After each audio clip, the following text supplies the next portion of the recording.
তথ্যে আপনাদের সকলকে স্বাগত। আপনাদের সঙ্গে রয়েছি আমি অঙ্কুর। আপনারা সকলেই জানেন বুধবার তারাতলার ব্রেস্ট ব্রিজের কাছে একটা ভয়াবহ দুর্ঘটনা ঘটে গিয়েছে। একটি 5 তলা গোডাউনের ছাদ হঠাৎ করেই ভেঙে পড়ে এবং যার ফলে অন্তত 9 জন শ্রমিকের মৃত্যু হয়, আহত হয়েছেন বহু। ইতিমধ্যেই রাজ্য সরকারের পক্ষ থেকে এবং কেন্দ্রীয় সরকারের পক্ষ থেকে, প্রধানমন্ত্রীর পক্ষ থেকে শোক প্রকাশ করে ক্ষতিপূরণ ঘোষণা করা হয়েছে। ঠিক কি বলেছেন এ বিষয়ে রাজ্যের মুখ্যমন্ত্রী শুভেন্দু অধিকারী বিধানসভায় আজকে দাঁড়িয়ে তার কি বক্তব্য, একদম প্রথমে আমি তাই শোনাবো দর্শকদের। এখন অবধি মোট 29 জনকে উদ্ধার করা গেছে, যার মধ্যে 9 জনকে মৃত ঘোষণা করা হয়েছে। 5 জনের পোস্টমর্টম করে দেহ পরিবারেরকে হস্তান্তর করা হয়েছে, বাকি 4টি আন্ডার প্রসেস। 20 জন চিকিৎসাধীন রয়েছে, তার মধ্যে আউট অফ ডেঞ্জার অর্থাৎ স্টেবল রয়েছেন 15, গুরুতর রয়েছেন 4, আর একটু আশঙ্কাজনক আছেন আরো 1। এই জায়গায় আমাদের উদ্ধার কার্য যারা করছেন এনডিআরএফ এবং আর্মির লোকেরা, আরো কয়েকজনের সংখ্যা অল্প হলেও থাকার কথা একটু আগে আমাদের জানিয়েছেন। আমরা চিকিৎসার দায়িত্ব নিচ্ছি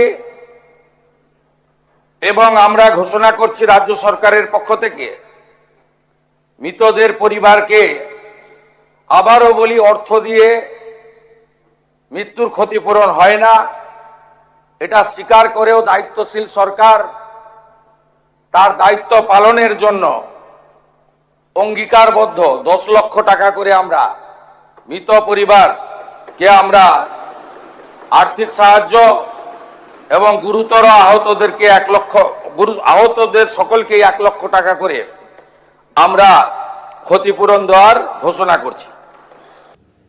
প্রধানমন্ত্রী নরেন্দ্র মোদী সমাজ মাধ্যমে এই বিষয়ে তার শোক প্রকাশ করে ইতিমধ্যেই তিনি যেটা পোস্ট করেছেন সেটা তিনি লিখেছেন, গতকাল কলকাতায় ঘটে যাওয়া দুর্ঘটনাটি অত্যন্ত দুঃখজনক। এই দুর্ঘটনায় যারা প্রাণ হারিয়েছেন তাদের নিকট আত্মীয়কে প্রধানমন্ত্রীর জাতীয় ত্রাণ তহবিল থেকে 2 লক্ষ টাকা করে এককালীন সহায়তা দেওয়া হবে। আহতদের দেওয়া হবে 50,000 টাকা করে। ক্ষতিগ্রস্ত ব্যক্তিরা যাতে সব ধরনের সম্ভাব্য সহায়তা পান তা নিশ্চিত করতে রাজ্য সরকার নিরবচ্ছিন্নভাবে কাজ করে চলেছে।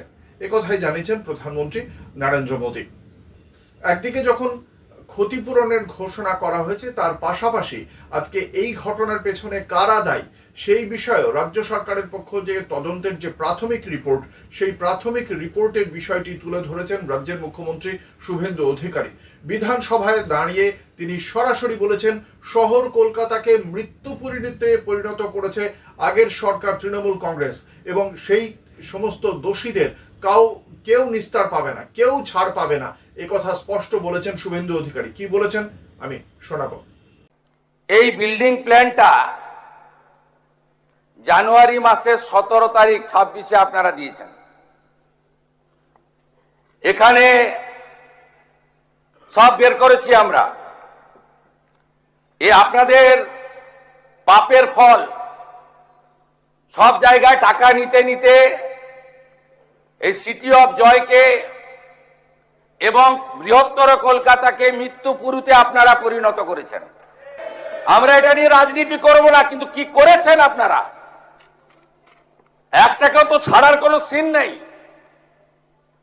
আপনার প্রাক্তন মেয়রের সই আছে এতে, কাউকে ছাড়া হবে না। আপনার ইঞ্জিনিয়ার যাদের নাম আছে, it is found that Sri Aminur Sheikh, Sub Assistant Engineer, Sri Nirmalendu Sardar, Assistant Engineer, Sri Ranjan Das, Executive Engineer, has not discharged their duties and responsibilities in respect of the instead premises. আমরা পুরো fact finding বের করেছি, কোনো ছাড়াছাড়ির scene নেই। আমরা এখনো পর্যন্ত 5টাকে arrest করেছি। তারাতলার ব্রেস ব্রিজে গোডাউন ছাদ ভেঙে পড়ার ফলে যারা ছাদের তলায় চাপা পড়ে গিয়েছিলেন সেই লোহার বিমের তলায়, সেই লোহার বিমটি তুলতে পারা যাচ্ছিল না, এবং তখনই বিষয়টি নজরে আসে যে গত 15 বছরে এই তৃণমূল সরকার, যে তৃণমূল সরকার সদ্য নির্বাচনে পরাজিত হয়ে বিদায় নিয়েছে, সেই তৃণমূল সরকারের আমলে সেই লোহার বিম সরানোর জন্য, এই ধরনের উদ্ধার কার্যের জন্য যে সমস্ত পেশাদারি আধুনিক যন্ত্রপাতির প্রয়োজন, সেই আধুনিক যন্ত্রপাতিও কেনার প্রয়োজন বোধ করেনি তৃণমূল কংগ্রেসের সরকার বা তৎকালীন তৃণমূল কংগ্রেসের সরকার বা তৃণমূল কংগ্রেস পরিচালিত কলকাতা পুরসভার বোর্ড। আমি এবং মুখ্য সচিব আলোচনা করে দুটোর সময় সিদ্ধান্ত নিই, এই যে ভারী বিম,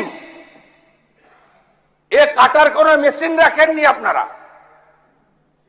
আপনাদের সরকার 15 বছরে অনেক কাণ্ড করেছেন,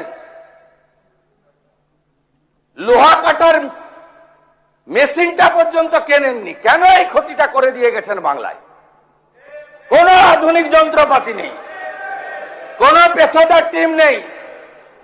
আর্মির 215 পার্সোনাল এসেছেন এবং বিশেষ করে বিহার রেজিমেন্ট, তারা সমস্ত মডার্ন ইকুইপমেন্ট নিয়ে এসে হাত লাগিয়েছেন বলে 20টা লোককে জীবিত বের করতে পেরেছি। ওই লোহা পড়লে কেউ বাঁচে না। ন্যাশনাল ডিজাস্টার রেসপন্স ফোর্স, এরা তো ভগবানের দূত হিসেবে কাজ করেছে। রাজ্যের মুখ্যমন্ত্রীর মুখে সরাসরি উঠে এসেছে প্রাক্তন মেয়রের কথা, এবং সেক্ষেত্রে তিনি বলছেন কেউ ছাড় পাবে না। অন্যদিকে এই ফিরহাদ হাকিম, যিনি গত সরকারে পুরো নগর উন্নয়ন মন্ত্রী এবং কলকাতা পুরসভার মেয়র, দুটি গুরুত্বপূর্ণ পদেই তিনি আসীন ছিলেন, আজকে তিনি ভালো তৃণমূল হয়ে ঋতব্রত গোষ্ঠীর সঙ্গে যোগ দিয়েছেন। তিনি কি তাহলে সেই কারণেই নিস্তার পেতে পারেন? প্রশ্ন উঠছে। দেখা যাক শেষ পর্যন্ত এই রাজ্য সরকার যারা এই তারাতলার ঘটনায় যারা দায়ী বা যারা দোষী, তাদের জন্য শুধুমাত্র বলির পাঠা না খুঁজে রাঘব বোয়ালদের শাস্তি কতটা দেয়, কত দিনে দেয়, সেদিকে আমাদের অবশ্যই নজর থাকবে। এবং তার আপডেটের জন্য অবশ্যই আপনাদের চোখ রাখতে হবে অঙ্কুরাট তথ্যে। অবশ্যই আপনাদের সঙ্গে রয়েছি, আমার সঙ্গে থাকুন। আমার প্রতিবেদন যদি ভালো লাগে তাহলে লাইক, কমেন্ট, সাবস্ক্রাইব ও শেয়ার করুন। দেখতে থাকুন অঙ্কুরাট তথ্য। নমস্কার।